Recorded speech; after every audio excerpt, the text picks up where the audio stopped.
No. No. It's too small. I'm gonna leave that. Yeah, your roll call is amazing right now. I don't know if I want this here. It's tough because you already have it in a better spot on the driver's side of your car. Yeah, exactly. I don't know where to put this one. Not bad, right? That's not bad. That's not bad. Yo, that's good. Alright, let's see how it does.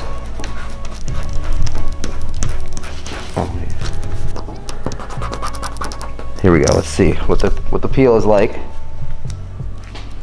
Oh, dude. Oh, like butter. Wow. Oh, Abbott, wow. You killed it. You bodied it with this. Oh, goodness. Here we go. I can't believe that like the little dot on the exclamation point didn't fucking come off. That's amazing. Yeah, I guess I'm just gonna kind of get it right there. It'll fit nicely. Yo, yeah. This is where it counts. Fun, I just pushed my finger through the glass. Hold on. I should definitely have cleaned this window. Oh God. No. That's sick. Spring rubbers. Yes. Yo, that's great. This is cool. Look at that. Where's the OEM? Where's the? Wow, they took all the Toyota OEM numbers off. The labels. And I've got It's private label now. new water lines. Those are really clean. Yeah. Because they're brand new. And then water pump bypass pipe that I'm probably gonna have to lengthen a little bit. And then just some miscellaneous gaskets for, you know, water things. That's what we got. Cool. Flows is so good at having every weird little part. Yeah, they're the best. Absolute best. Oh, yo, John, hold on. Figure out these real fast.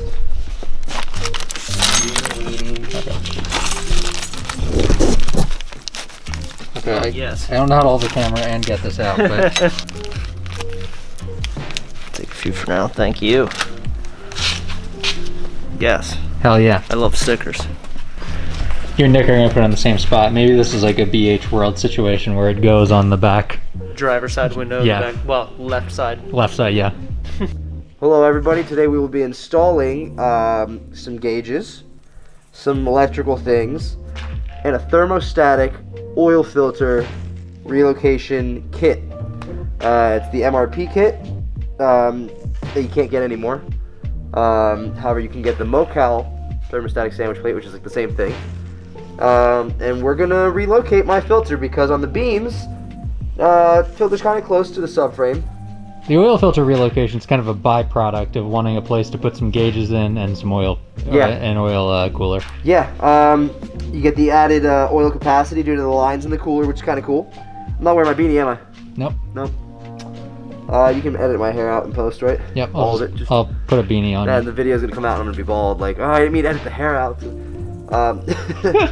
Most kits are pretty much the same, where you kind of always want the hole on the outside to be the send from the engine, and this is always going to be the return. This is the plate that goes right to the engine block where the oil filter used to live.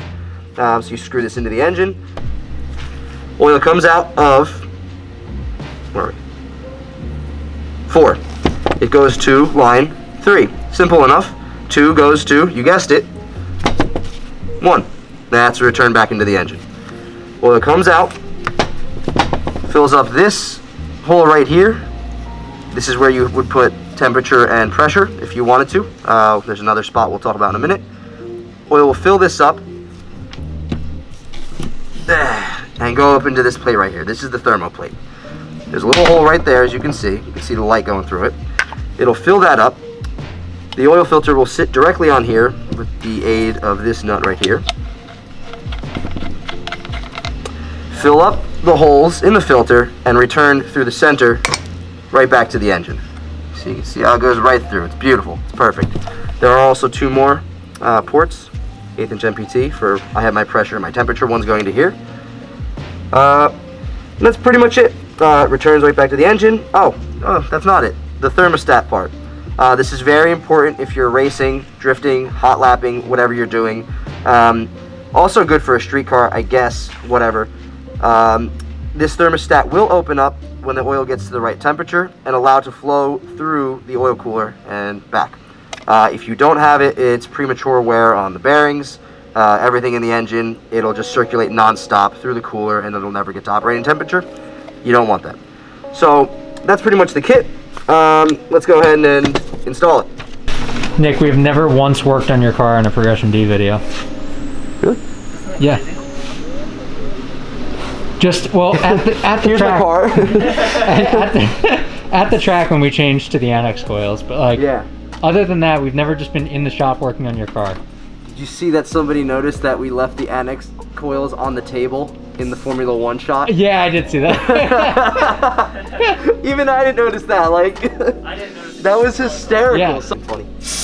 All right. So what I'm doing right now is cleaning off the mating surface, as to prepare it for the thing that goes to the block with the stuff. It's a real deal tutorial. Yes, sir. We're gonna go ahead and screw this on. Oh boy. Can I see that? Hey, look at that zoom, baby. And it's Screwing this on working. as tight as possible. Basically. Maybe not. Do you want to jack the car up? Or I guess it's on a lift right now. We could just lift it. I have to take my skirts off to lift it. Oh, this is good. This is the. Wait. Oh boy. Watch as I put more fucking dents. Yeah, this there you thing. go. It's like that movie Miracle on Ice. But it's not on ice, but it will be a miracle if everything works out. Alright, Nick got it a little tighter with a giant monkey wrench, and now it's looking good, and we are moving on to... Nick, what are we moving on to? I'm gonna put lines on it. We're putting lines on it. So this one right here is gonna be the send line from the engine up to the bottom of the filter, right about here-ish. It's gonna do all that stuff I talked about, and then it's gonna go back down.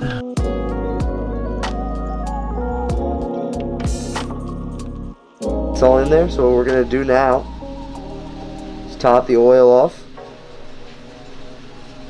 clean up around it. Are you really done? Is that it? That's pretty much it, man. Oh boy. Interior's a mess right now because I recently installed the oil pressure and the oil temperature gauge. So, turn my car on. That's not bad. And we're gonna start it in 3, 2, 1.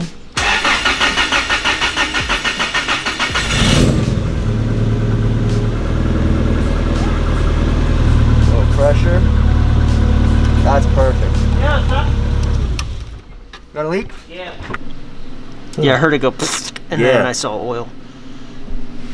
Nice. Well, pressure looked good.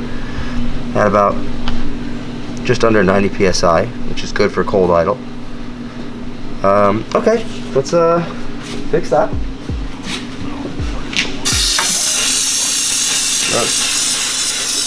Totally think it just wasn't tight.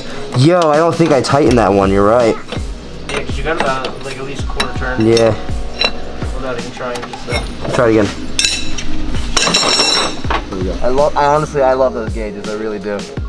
You just admitted on camera that you love the glow shift gauges. No, I love the placement. I don't love the gauges at all.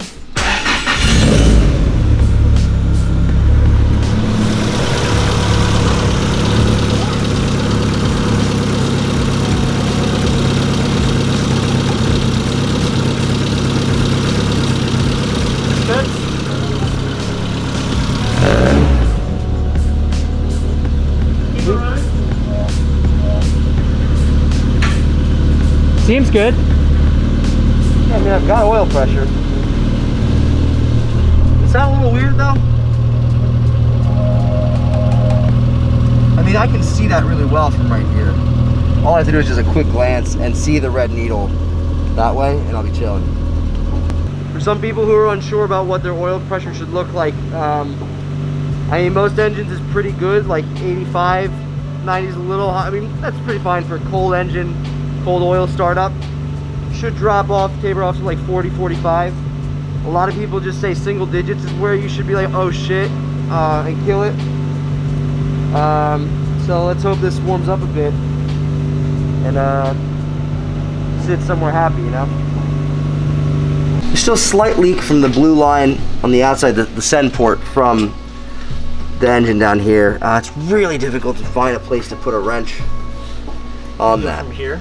I can't. Yeah. Well, as soon as I can't get the actual wrench on there, and then the engine mount itself stops it. So I'm gonna have to get some kind of stubby, or if I jack it up, I could potentially get it from the. I should be able to get it from the bottom. Yeah, honestly, the right size wrench would be tight. Yeah, okay, I think I'm as tight as I can get it. Definitely went a little bit too, which is cool.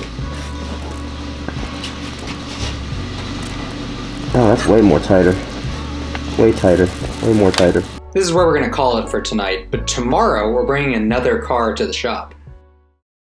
All right, welcome back. It is a new day, and you are in a garage that you've never seen before because we've never showed you. But this is a garage that Hosen and I got like maybe a year and a half ago, right near Englishtown to you know, be able to store our cars right near the track, do all our drift prep here, and then COVID happened and Hosen moved back to Hong Kong, and now we're getting rid of the garage. So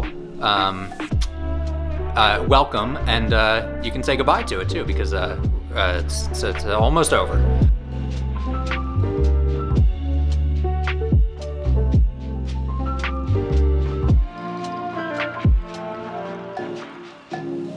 So, today we are taking the Levin down to John's to do some drift prep. So, I called AAA. They're going to send a tow truck out, and I am going to get this thing ready to go on the truck. So I just need to take the front bumper off. I need to start it for the first time in like, I don't know, 6 months. And there's a lot of snow too, so I need to kind of dig myself out of the garage. So this should be interesting. I think the first order of business every time I come to this garage is to look at Hosen's car because it is just so good. We've been around so many 8.6s in the last few years, and I don't know what it is, but Hosen still has like some sort of special soul to it. I just love it. I can't get enough of it. Soon we're gonna have to move it out of this garage, and I think we'll probably tow it, but I would love to do a little bit of driving too. So Hosen, when you watch this is me formally asking if I can drive your car. All right, so first things first here, is the car even going to start? And the answer is definitely not without a jump pack. So we're gonna get this thing jumped and see if we can get it running.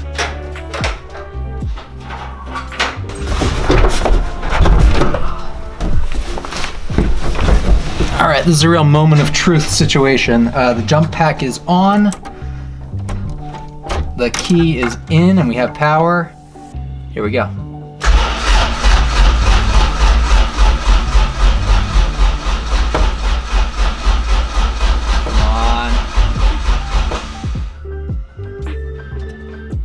Not a good start.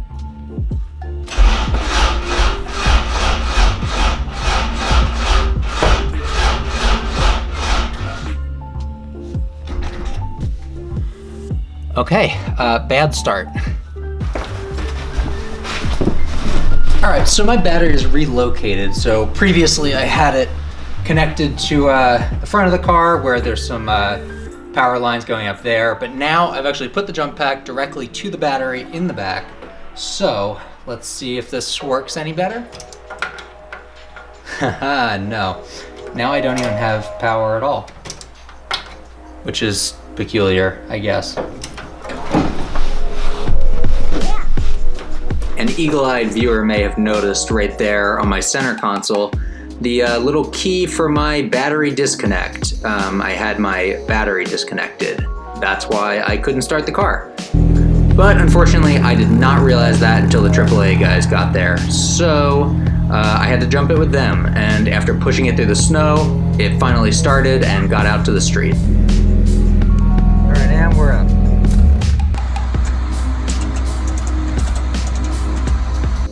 I love this car, but it's a lot more comfortable riding behind it than driving in it. Yeah, you're good. Does it start? Try and start it.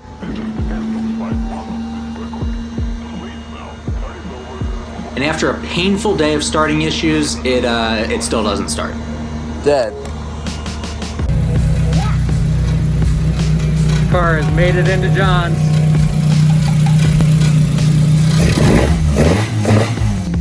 That's going to do it for tonight, and I am so stoked to have the car down at John's. On the next episode, we're going to start working on this, and we're going to finish up Nick's oil cooler install. See you next time.